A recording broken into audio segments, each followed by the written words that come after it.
ऐकलं तर कळेल आणि कळलं तरच तर वळेल. स्टोरी देवभव.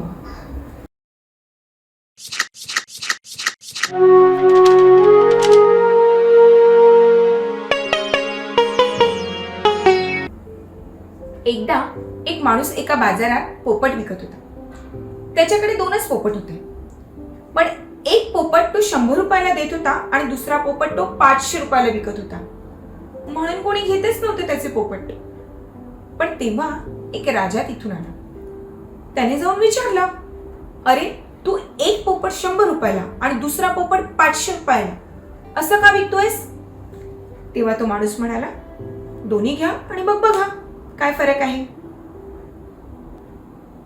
राजाला खूप वेगळं वाटलं. राजाने ते दोन्ही पोपट विकत घेतले आणि घरी घेऊन गेला.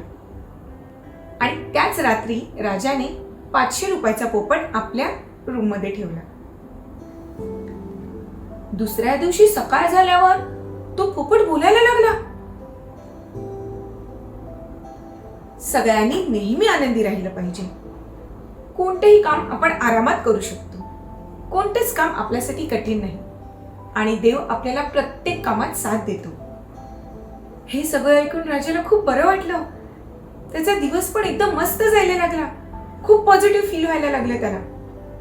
मग काही दिवसांनी राजाने विचार केला, आता हा 100 रुपयाचा पोपट ठेवून बघूया आपण. आणि त्या रात्री त्याने 100 रुपयाचा पोपट आपल्या रूम मध्ये ठेवला. आणि दुसऱ्या दिवशी हा 100 रुपयाचा पोपट पण बोलायला लागला. आज मला कोणाला तरी पकडलंच पाहिजे. आज मला कोणाला तरी मारायचंच आहे.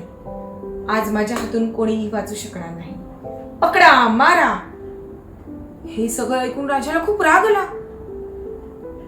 त्याने पटकन ते 100 रुपयाचा पोपट उचलला आणि त्याला बाहेर फेकायला जाणार तेवढ्यातच 500 रुपयाच्या पोपटाने त्याला थांबवलं आणि म्हणाला, प्लीज राजा, त्याला फेकू नका ना.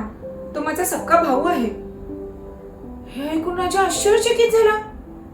असं कसं? एक इतका पॉझिटिव्ह आणि एक इतका निगेटिव्ह.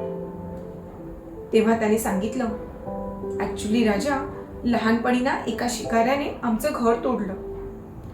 मी तेव्हा थोडासा मोठा होतो म्हणून मी उडू शकलो आणि एका आश्रमात जाऊन बसलो. तिथे खूप सारे साधू होते. त्यांची खूप चांगली चांगली बोलणी ऐकून ना मी खूप पॉझिटिव्ह झालो आणि तसंच बोलायला लागलो. पण हा माझा छोटा भाऊ आहे ना, त्याला उडता येत नव्हतं. त्यामुळे शिकारी त्याला आपल्या घरी घेऊन गेला आणि त्या शिकाऱ्याचं सगळं वाईट साईड बोलणं ऐकून तोही तसंच बोलायला लागला. आणि यालाच म्हणतात संगतीचा परिणाम. आपण ज्या वातावरणात असतो, ज्या ग्रुपमध्ये असतो, त्याचा इफेक्ट आपल्यावर होतो, आपल्या विचारांवर होतो, आपल्या बिहेवियरवर होतो आणि आपण तसंच वागायला लागतो. आपण लहान असतो ना, तेव्हा आपण आपल्या कुटुंबासोबत असतो, फॅमिली सोबत.